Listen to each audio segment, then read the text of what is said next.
So the challenge for today was to work out something that I could tell you about marketing in 45 minutes. So you can imagine, we're not going to unlock the secrets of the universe. So what I thought we would do, and also I think there's an awful lot of seminars and things that go around about sort of social media and stuff. So I thought, let's do something a little bit different. And I thought about the things that I get told an awful lot about by small businesses. And the first thing is, we haven't got any money.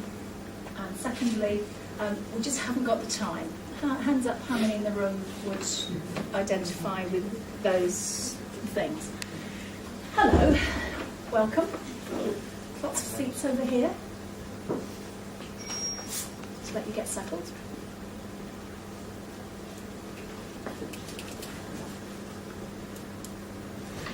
Right, so what I'm going to talk about is some ways in which you can just do a little bit of quick and dirty planning that will help you organise your time, or think about what you want to do and how you want to do it, and then actually just make sure that you do it.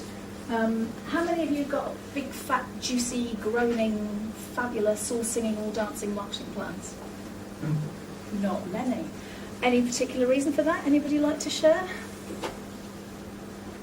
No? Okay, good. Well, because you probably haven't got the time to do it, because you're far too busy running your own business to actually sort of sit down and take 2 weeks out to sit and work it all through.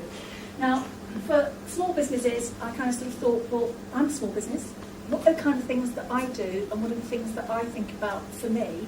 And I just sort of thought I'd share those things with you. So this is, oops, go away.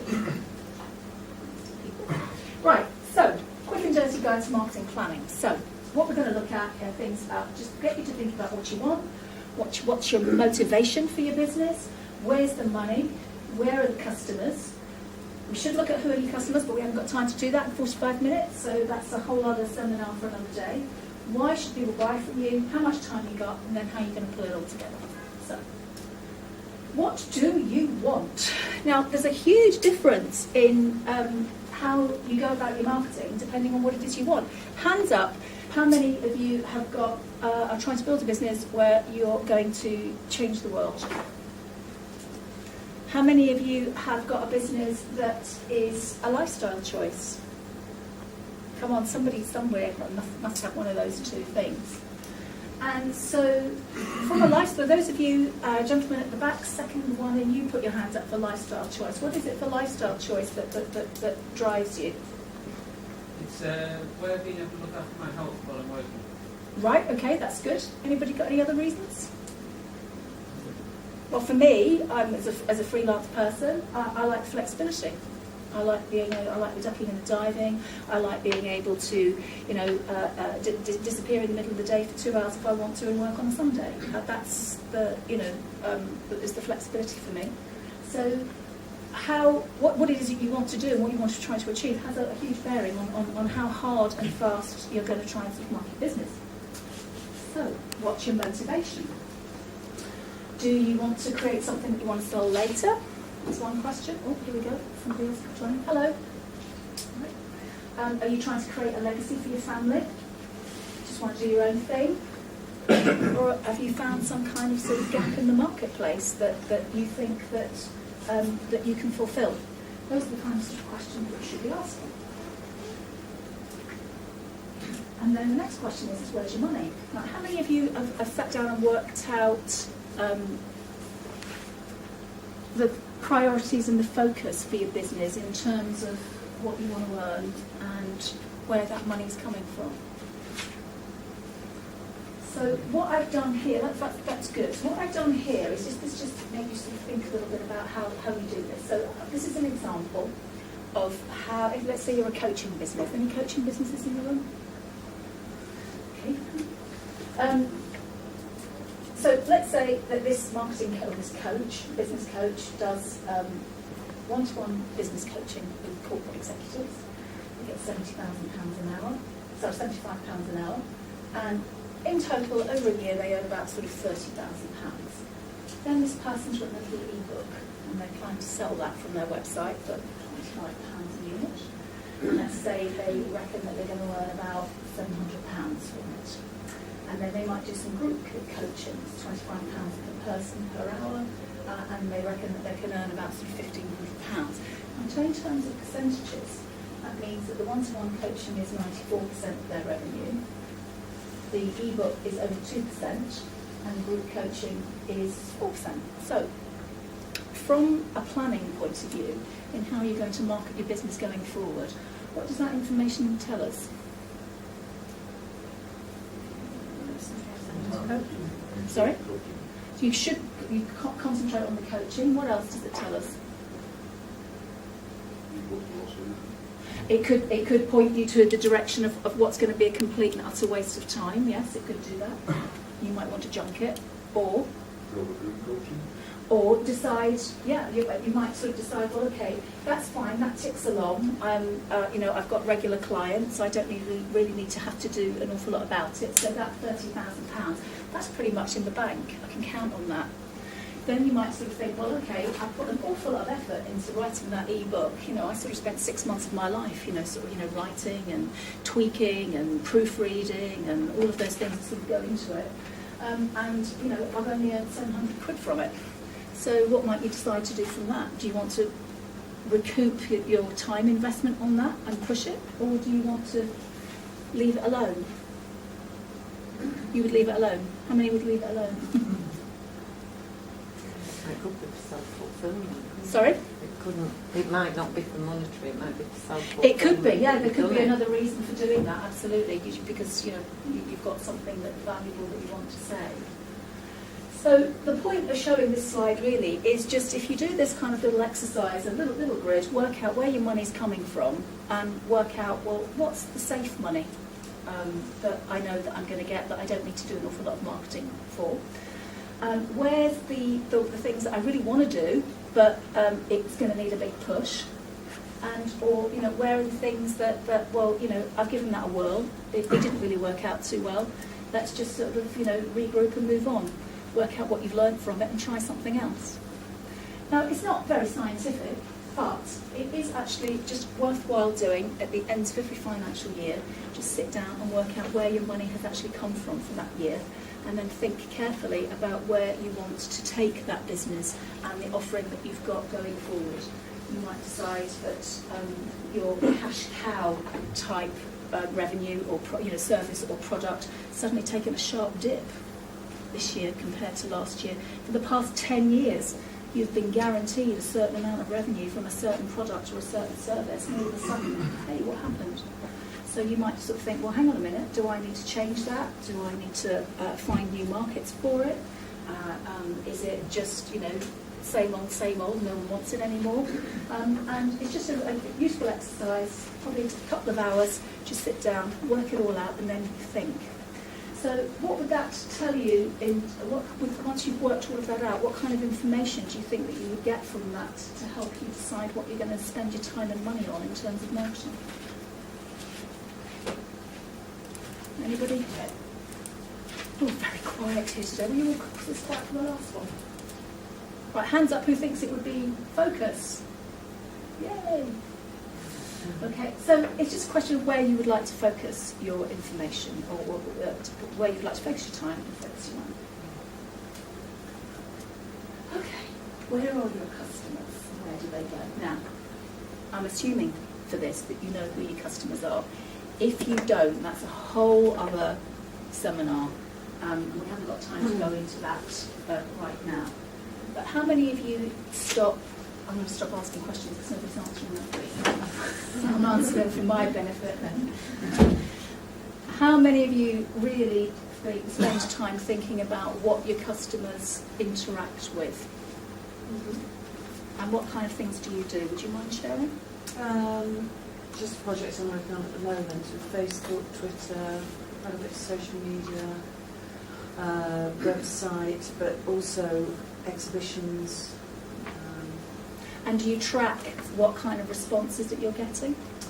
I've just set that up now, so I haven't done any tracking yet, but yeah, that is the plan. That's the plan to do that. Jenny, what kind of things do you do?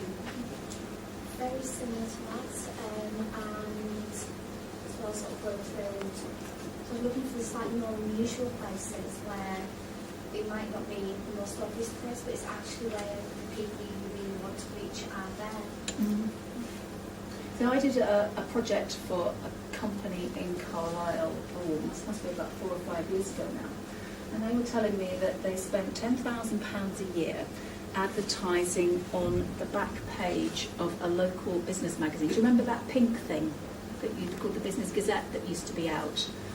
They used to spend £10,000 a year advertising on the back page of that. Now, this particular company used to do IT training, very specialised IT training for Microsoft certified engineers. So my question was, how much work, how much business did you get back as a result of that ad? And they said, oh, probably none really. And so I said, well, why on earth are you advertising in it? Well, because it's cheap, because it's it's visibility, etc., etc. And I said, well, why don't you think about advertising in Computer Weekly? Because Computer Weekly, it's got a 150,000 subscription rate. It's got, and it's 100% targeted to people in the IT industry looking for Microsoft certified training and other such things. I said, oh, have you seen the price of advertising in Computer Weekly? And it was 3 times more. So yeah, it's 3 times more, but it's 100% targeted compared to maybe only 0.0001% of the readers of the other magazine that you're spending £10,000 in are probably never going to be interested in what you've got to offer there. So do you kind of sort of see the point on that? It's just sort of making sure that if you've got a limited budget, that you're not putting your budget into sort of things that are not going to work for you. And so that does involve doing a bit of tracking. It also involves just taking a bit of time to find out what your customers read and what they engage with. So how could you do that? Anybody got any thoughts or ideas on that? Survey. You could do a survey, yeah. Has anybody done a survey on something like that? No, it's quite sort of straightforward. If you've got a shop, you can just sort of put a list, on at the till and just ask people what magazines they read, what blogs they look at, what websites they like, what newspapers they read, etc., etc. It's kind of sort of straightforward and easy to do. So this is the information that you should find out, because then it means that you're not going to be wasting a whole load of time, effort and energy in things that aren't going to work for you. How many of you have been spent a lot of money at a trade show and got absolutely nothing out of it? But nobody just wants to say. But it does happen. It does happen an awful lot of the time. It's just, you just don't get anything from it because you're not targeted. So ask yourselves what blogs do people read? If so, which ones? Are they on Facebook? What their favourite websites are? What they engage with? What they like? What they don't like? What events do they go to? Magazines and newspapers? That's relevant. Do they go to exhibitions? Etc. Now I know this all sounds sort of very obvious, but you'd be amazed how many people don't do it. Right, the next question is, why should people buy from you? Now obviously we're getting into this dodgy area of, what's your unique selling point, and we haven't got time to go into that. But all I will say here is clarity of message is vital. And one of the things that I see quite a lot, particularly with small businesses, is they want to crowbar every piece of information that they've ever said about themselves into the one thing. And the problem with that is nobody's ever going to remember it. If you could want one tip to take away, if you don't remember anything else from the seminar, is that ask yourselves, if you want people to think one thing about your business from this web page or from this ad or from this press release or from this whatever thing that you're working on, what do you want that one thing to be? And then work backwards from there. And it does actually make your life a little lot easier. So clarity of message is really, really important. The other thing is that one size doesn't fit all. It's really important as well. You might find, and certainly when you're working with bigger companies, that you need several messages and several campaigns and several plans for each different audience that you're trying to reach.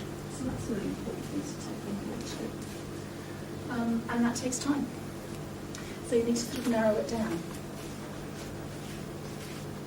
And how much time have you got? You have to be realistic about that. How much time does anybody think that you should be spending on marketing your business? Anybody got any thoughts on that?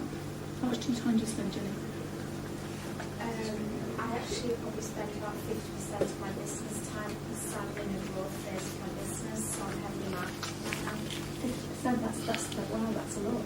Yeah, That's great. I'm deliberately doing it. Well It's done. much higher than I normally would do. And is it yielding results? It's starting to, yes. Good. How much time do you spend marketing your business? I would say probably more than we think actually. Because also a lot of the time, if we do bids, new bids and things, then a lot of that is about marketing and sort of starting from scratch. And so probably 25–30%. That's very good. Anybody else got any other numbers? Who spends zero? Nobody's going to want to admit to that. Anybody spend more than 50%? No, so you win.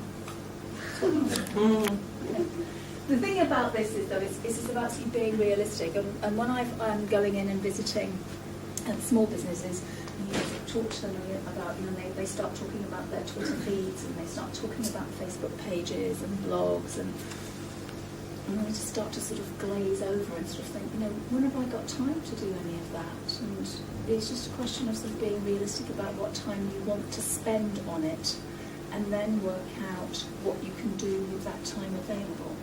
And the same is true with budget.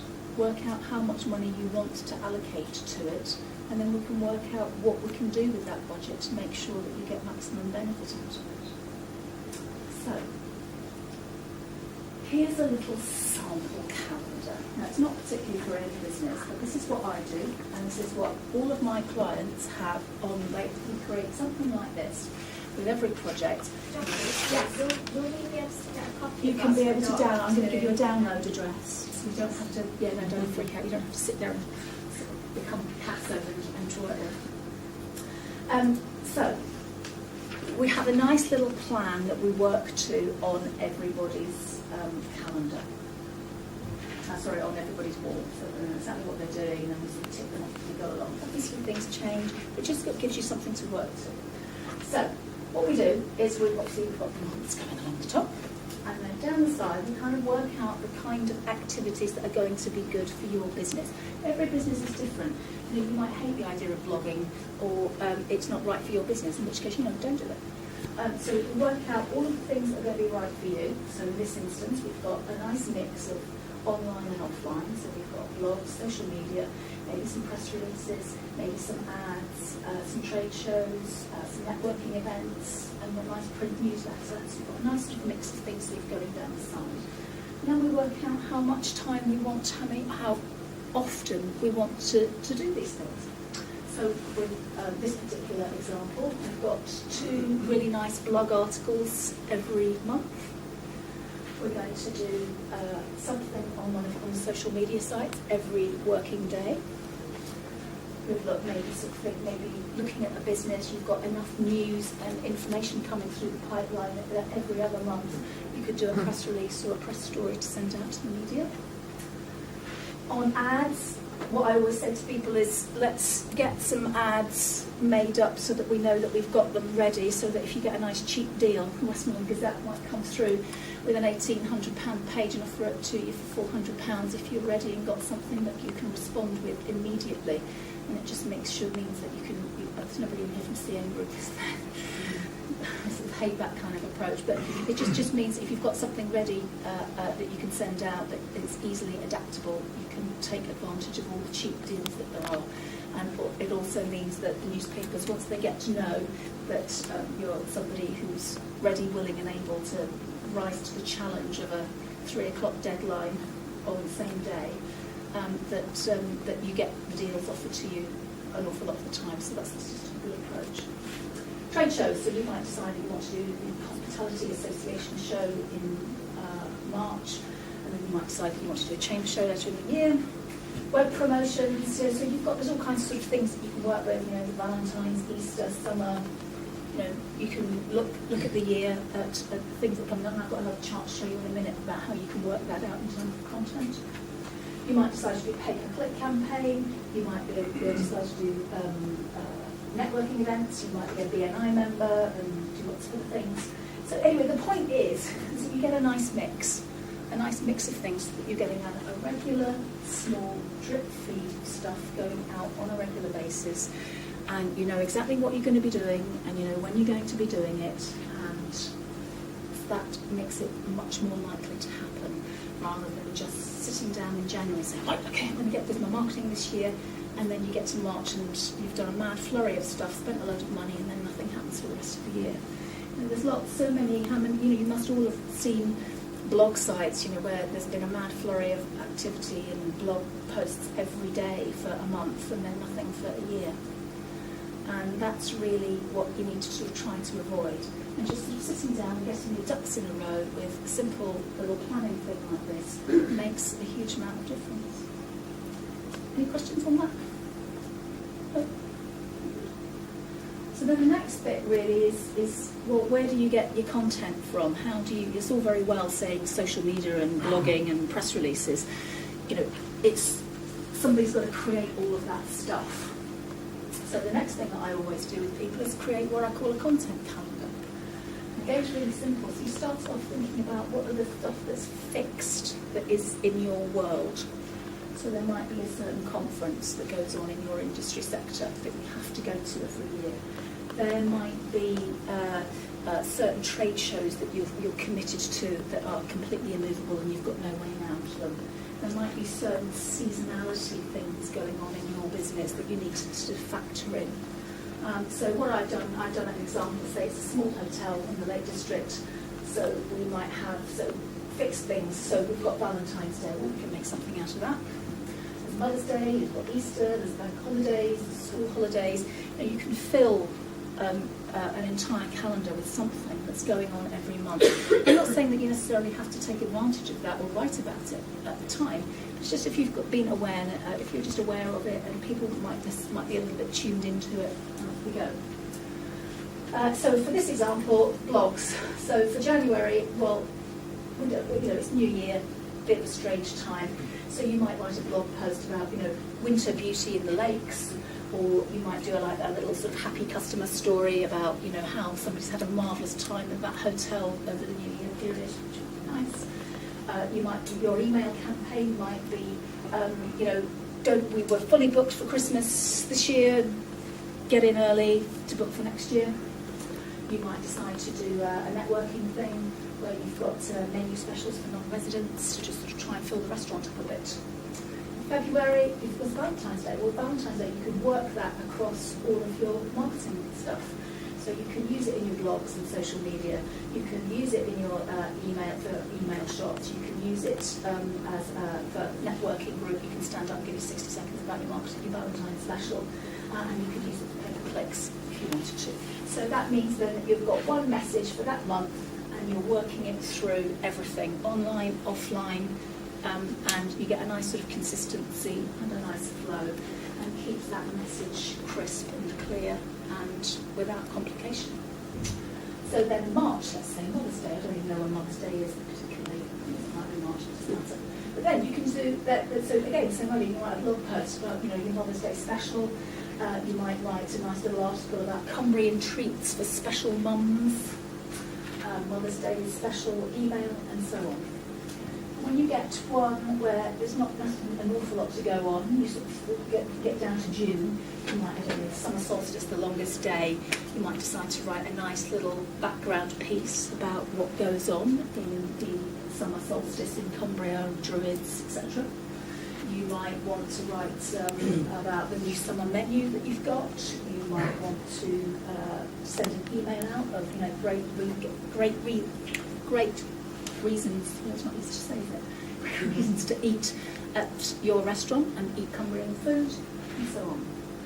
And that's kind of how that works. It's just making sure that you've got on this one, you work out the things that you want to do and how much you can afford to spend on your ads or press releases, etc. How much time you've got available, and you plot in what you're going to do. And then your next little bit is thinking about what you're going to say and how you're going to say it, and then making sure that you work it really hard across all of your chosen activities. And that's kind of it, really. Anybody got any questions on that? Does that make sense to everybody? And that really is as simple as that. If you can just do those kinds of little things, ask yourself those questions that we talked about in the beginning, just making sure, you don't even have to write them down, you make sure that you sort of mentally covered them off somewhere, that you've thought about all of those things. And then just sort of get yourself organised, and you'll find that at the end of the year, not only will your marketing be much more consistent and fluid, but it also means that you'll be wasting less time and wasting less money because you know what you're doing. And that doesn't mean to say that a curved ball is not going to come in and sort of hit you off, off course. Of course it will. You just change it and you just recalibrate, and move on. Sometimes it's a good idea to just do it quarter by quarter if you prefer to do it that way. Some people like to do it in a year in advance. It will all depend on what's kind of works for your business. Some people it will be very, very seasonal. So you have a winter and a summer, and the two things are very, very different. So that's what I would recommend for planning. 15 minutes